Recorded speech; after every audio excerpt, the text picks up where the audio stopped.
السلام علیکم ناظرین، عرفان ہاشمی آپ کو پروگرام دو ٹوک میں خوش آمدید کہتا ہوں، اور اسلام آباد سے ہمارے ساتھ موجود ہیں ابراہیم رائے صاحب۔ رائے صاحب السلام علیکم۔ وعلیکم السلام۔ رائے صاحب، 3 خبریں میرے پاس۔ پہلی خبر آرمی چیف کے حوالے سے ایک بڑا انکشاف ہوا۔ یہ انکشاف کس نے کیا، اس کی تمام تر تفصیلات آج ہم اپنے پروگرام میں شامل کریں گے، اور پھر چیف جسٹس آف پاکستان کے حوالے سے بھی خبر ہے، اس سے بھی پردہ اٹھائیں گے، اور پھر 6 کردار ایک حساس عمارت میں کیا کرتے رہے، ہدف کون تھا، اور انہوں نے آئندہ کا لائحہ عمل کیا طے کیا ہے، اس کی حساسیت بھی پروگرام دو ٹوک میں ہم شامل کریں گے۔ لیکن رائے صاحب، سب سے پہلے خان صاحب نے کچھ انکشافات کیے ہیں۔ خان صاحب یہ کہتے ہیں کہ 2012 میں ان کی پارٹی کو 2 غیر ملکی جو کمپنیاں اور حکومتیں ایسی تھیں جن کی طرف سے انہیں پیسوں کی آفر کی گئی،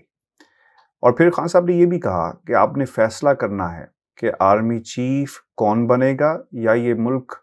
دلدل سے، اس ملک کو دلدل سے کیسے نکالنا ہے، جو معیشت ہے دن بدن نیچے جا رہی ہے۔ اور پھر یہ بھی امپورٹنٹ ہے کہ الیکشن کمیشن کا جو نام ہے رائے صاحب،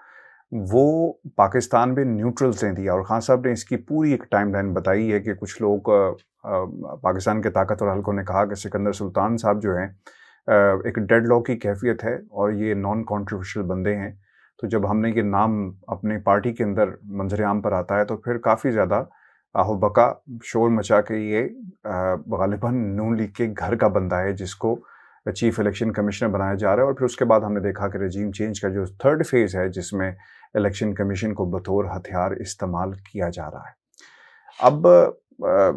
خان صاحب کی یہ جو انکشافات ہیں، اور پھر خان صاحب یہ بھی کہتے ہیں کہ چیف الیکشن کمشنر کے خلاف جوڈیشل کونسل جائیں گے، ہمارے ملک کی پوزیشن دن بدن خراب ہو رہی ہے، پنجاب کابینہ کی یہ پہلی کھیپ ہے، اور کسی صورت بھی اسمبلی میں نہیں جائیں گے۔ یہ باتیں انہوں نے کافی سارے انکشافات جو ہیں انہوں نے کیے ہیں۔ لیکن رائے صاحب، یہ جو آرمی چیف کی تقرری یا ایکسٹینشن کی جو بات کی ہے، یہ ایک امپورٹنٹ نقطہ ہے۔ آپ یہ سمجھتے ہیں کہ یہ 3rd فیز ہے رجیم چینج کا، اور کردار اپنا جو رول ہے اسے پلے کر رہے ہیں، اور خان صاحب نے پاکستان کی عوام کے سامنے ایک نیا سوال جو ہے وہ کھڑا کر دیا، اور وہ سوال یہ ہے کہ اس ملک کی معیشت کو بچا لو، اگر تقرریوں میں پڑے رہیں گے تو معیشت کا دیوالیہ جو ہے وہ نکل جائے گا۔ دیکھیں ہاشمی صاحب، یہ نومبر کی جو ڈیٹ ہے یہ بڑی ایک میجیکل ڈیٹ ہے۔ اب آپ اس کو کہہ لیں کہ پاکستان میں تلخ زمینی حقیقت یہی ہے کہ اس وقت پاکستان کے جتنے بھی کلیدی فیصلے جڑے ہوئے ہیں وہ نومبر سے جڑے ہوئے ہیں، اور نون لیگ نے اصل میں نومبر میں جو تعیناتی ہونی ہے، جو تقرری ہونی ہے، یا اگر army chief general Qamar Javed Bajwa کو ایکسٹینشن ملنی ہے، تو اس پورے معاملے کو نون لیگ کے رہنماؤں نے اتنا کنٹروورشل بنا دیا ہے کہ اب پوری پاکستان کی سیاست نومبر کے مہینے کے گرد گھوم رہی ہے۔ اس کی وجہ یہ ہاشمی صاحب کہ army chief general Qamar Javed Bajwa کی جو دوسری مدت ملازمت ہے یہ ختم ہو رہی ہے 29 نومبر 2022 کو، جو ان کا ایک ایکسٹینڈڈ ٹینیور ہے، اور اگر army chief general Qamar Javed Bajwa کو ایکسٹینشن نہیں ملتی تو اس کا مطلب یہ ہے کہ 30 نومبر کو نئے آرمی چیف کی تقرری ہوگی، 30 نومبر کو نئے chairman joint chief of staff committee کی تقرری ہوگی۔ لیکن اس وقت نون لیگ کے جو قریبی حلقے ہیں وہ یہ دعویٰ کر رہے ہیں، اگرچہ اس دعوے کے متعلق کوئی شواہد پیش نہیں کیے گئے، لیکن وہ یہ دعویٰ کر رہے ہیں کہ جناب باجوہ کو 1 سال کی ایکسٹینشن دی جا سکتی ہے، اور کچھ حلقے تو یہ دعویٰ بھی کر رہے ہیں کہ جنرل باجوہ کو 3 سال کی ایکسٹینشن بھی دی جا سکتی ہے۔ لیکن اس میں اہم بات یہ ہے کہ جس وقت army chief general Qamar Javed Bajwa کی پہلی ایکسٹینشن کو چیلنج کیا گیا تھا سپریم کورٹ میں، اور اس وقت جسٹس کھوسا چیف جسٹس تھے، تو سپریم کورٹ نے یہ ڈائریکٹو دیے تھے کہ کسی بھی آرمی چیف کی تقرری یا اس کی ری اپائنٹمنٹ کے لیے پارلیمنٹ سے قانون سازی کی جائے، اور ایک ٹینیور بھی مقرر کیا جائے کہ کتنے سال کے لیے تقرری ہوگی، اور ری اپائنٹمنٹ اگر ہوگی تو وہ کتنے سال کے لیے ہوگی، کیونکہ جناب باجوہ کی جب ایکسٹینشن ہوئی تھی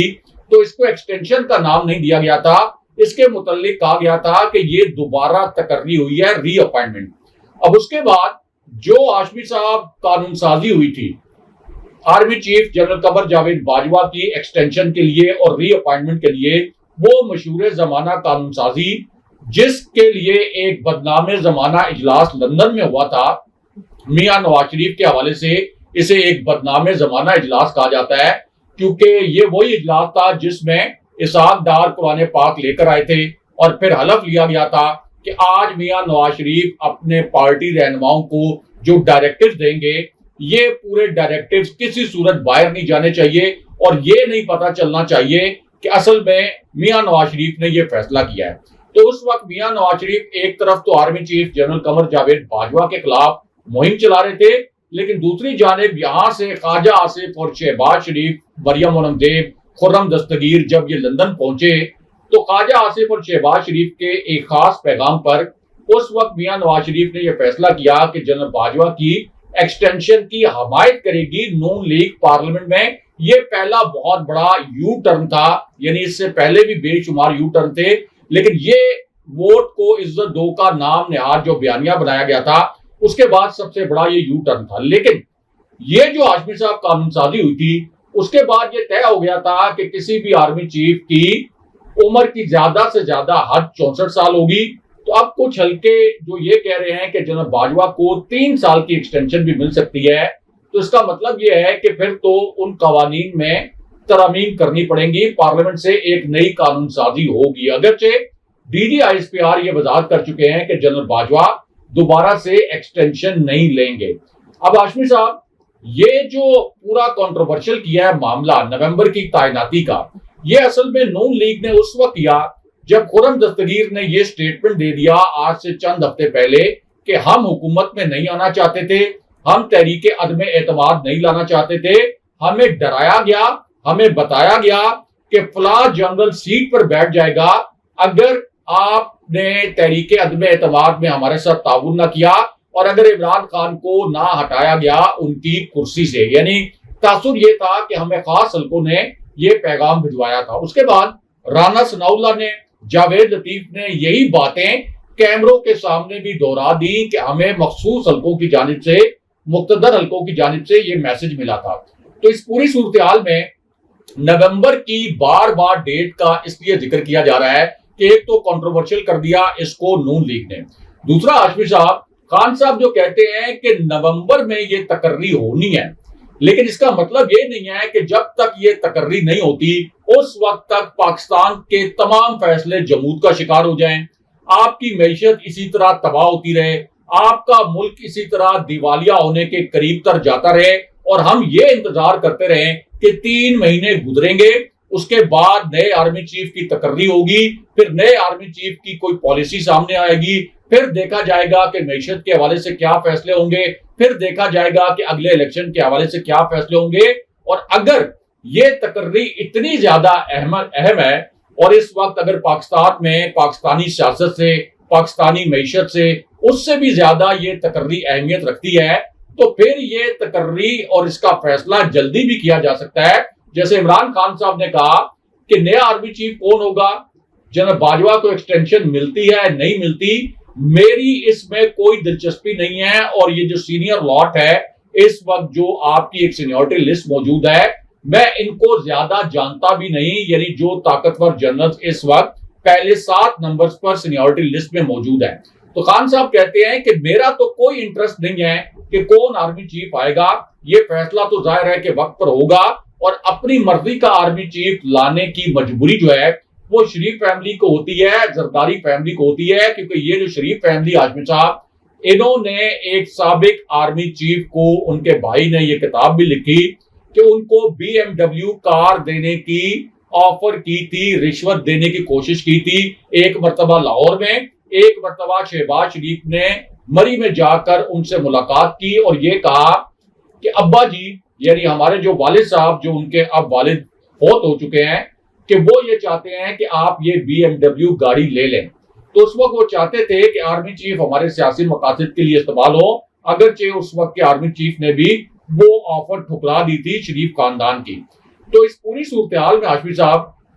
اب بظاہر لگتا یہ ہے کہ پاکستان کے تمام معاملات یہ نومبر کی تقرری کے گرد گھوم رہے ہیں. اس لیے خان صاحب کہتے ہیں کہ اگر یہ تقرری پہلے بھی ہو جائے جیسے صدر عارف الوی نے کہا تھا تو اس میں کوئی حرج نہیں ہے, اور اگر نومبر میں جا کر ہونی ہے تو کم سے کم معیشت کے حوالے سے جو کلیدی فیصلے ہونے ہیں وہ کلیدی فیصلے ہونے چاہیے, نئے الیکشن کے حوالے سے جو فیصلہ ہونا ہے وہ ہونا چاہیے. شیخ رشید بھی جو بات کرتے ہیں بار بار اکتوبر کی, اور عمران خان صاحب نے بھی جو 6 سے 8 ہفتے میں الیکشن کی بات کی تھی, تو وہ ساری بات بھی نومبر پہ اس لیے جاتی ہے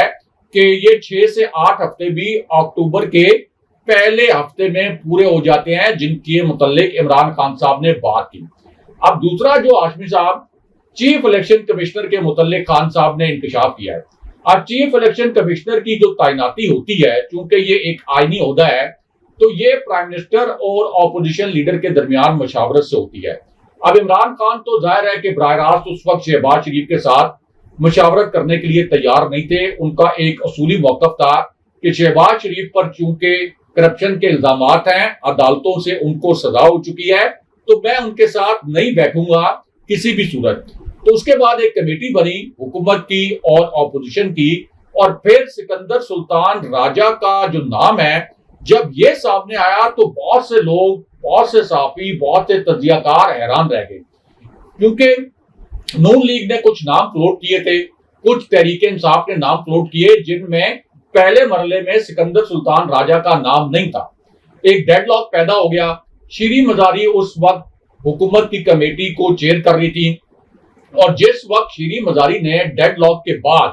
یہ اعلان کیا کہ سکندر سلطان راجہ کے نام پر اتفاق ہو گیا ہے, تو یہ بڑا حیران کن اس لیے تھا کہ سکندر سلطان راجہ میاں نواز شریف کے سابق پرنسپل سیکرٹری سعید مہدی, جو کہ ان کے بہت زیادہ قریب رہے میاں نواز شریف کے, ان کی فیملی کے ساتھ بہت قریبی تعلقات ہیں میاں نواز شریف اور سعید مہدی کی فیملی کے. تو سب کو پتا ہے کہ سکندر سلطان راجہ کی سعید مہدی کے ساتھ کیا رشتہ داری ہے, اور اس وقت بھی صحافیوں نے, تجزیہ کاروں نے یہ سوال اٹھایا تھا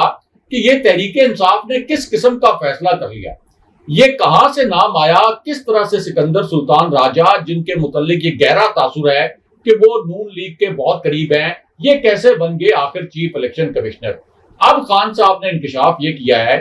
کہ چیف الیکشن کمشنر کے لیے سکندر سلطان راجہ کا نام جب ڈیڈ لاک پیدا ہو گیا تو اسٹیبلشمنٹ کی جانب سے آیا, اور اسٹیبلشمنٹ نے کہا کہ یہ بڑے نان کنٹروورشل ہیں اور یہ بڑے اچھے طریقے سے سرو کریں گے. لیکن اب یہ ثابت ہو گیا ہے کہ وہ نون لیگ کے ایک ٹول کے طور پر استعمال ہوئے. یہ جو ایک سازش رچائی گئی تھی عمران خان صاحب کی حکومت گرانے کے لیے, اور اب عمران خان صاحب کو سیاسی کھیل سے باہر کرنے کے لیے اب استعمال کیا گیا ہے سکندر سلطان راجہ کو ایک مرتبہ پھر. اگر آپ ٹائم لائن دیکھیں, سکندر سلطان راجہ کے جو ایکشنز ہیں بطور chief election commissioner, supreme court میں سینٹ کا الیکشن اوپن بیلٹ سے کروانے کے لیے خان صاحب ایک صدارتی ریفرنس بھجواتے ہیں. پوری قوم چاہتی ہے کہ سینٹ کا الیکشن شفاف طریقے سے ہو. اس کے بعد خان صاحب کا موقف درست بھی ثابت ہوتا ہے جب یوسف رضا گیلانی کے بیٹوں کی وہ ویڈیو سامنے آ جاتی ہیں جس میں ووٹوں کی خرید و فروخت کر رہے ہیں. لیکن چیف الیکشن کمشنر نے سپریم کورٹ میں نون لیگ کے موقف کی, پی ڈی ایم کے موقف کی حمایت کی اور کہا کہ نہیں, یہ الیکشن اوپن بیلٹ کے ذریعے نہیں ہونا چاہیے کیونکہ یوسف رضا گیلانی کو اس وقت خرید و فروخت کے ذریعے جتوانا مقصود تھا. اس کے بعد آپ دیکھیں ای V Ms, electronic voting machines, وقت کی سب سے بڑی ضرورت تھی کہ شفاف انتخابات ہوں اور ان کے اوپر کوئی سوال نہ اٹھائے. اب تو عمران خان صاحب حکومت میں نہیں ہے, اس وقت تو کہا جا رہا تھا کہ ای وی ایمز کے ذریعے عمران خان صاحب کوئی فائدہ اٹھانا چاہتے ہیں, لیکن خان صاحب تو ابھی تک الیکٹرانک ووٹنگ مشینوں کے موقف پر اسی طرح ڈٹے ہوئے ہیں. لیکن سکندر سلطان راجہ چیف الیکشن کمشنر نون لیگ کے اعلیٰ کار بن کر ان الیکٹرانک ووٹنگ مشینوں کے استعمال کی مخالفت کرتے رہے, اور پھر اوورسیز پاکستانیز کو جو ووٹ کا حق دیا عمران خان صاحب کی حکومت نے پارلیمنٹ سے قانون سازی کر کے, یعنی کسی ایگزیکٹو آرڈر کے ذریعے نہیں. اور یہ اوورسیز پاکستانیز ایسے ہیں جن کے جو درہم آتے ہیں, پاؤنڈز آتے ہیں, جن کے ڈالرز آتے ہیں, جو یہ رقوم بھیجتے ہیں, ان کی وجہ سے پاکستانی معیشت چل رہی ہے. لیکن سکندر سلطان راجہ ان کے خلاف بھی کھڑے ہو گئے اور انہوں نے اوورسیز پاکستانیز کا ووٹ کا حق ختم کر دیا. تمام انتخابی اصلاحات ختم کروانے میں اس وقت وہ پی ڈی ایم کے